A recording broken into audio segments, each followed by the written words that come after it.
Yên bố trúc mấy xìa chưa bằng cho đúng khó đưa tí chân lại ta cần là xanh thả nào khai khai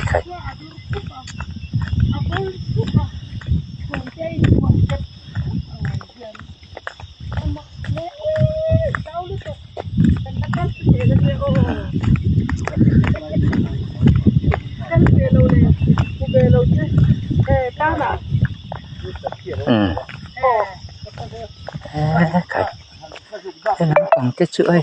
ôi anh em kia đây có tiền lúng bụi liền bụi mình một lúng bụi mưa là nhật mất này bây giờ nó mất bây giờ đỉnh tất cả thì ai giao cái chắc ông nhỉ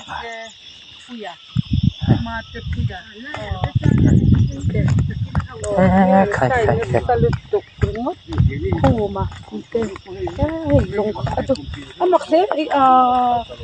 yên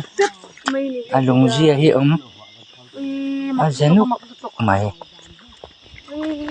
ser cho bằng mấy này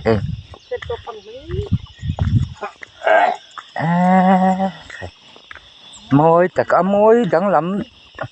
thì dòng theo con thì tay lạ môi đắng lắm tất cả này khai oi là mà khai trong calvac su mà là chưa ta hiện vài cô liền biết mà hiểu mà mù mà sẽ ai hiểu cái này khai vài cô cái đấy mà cùng một là trên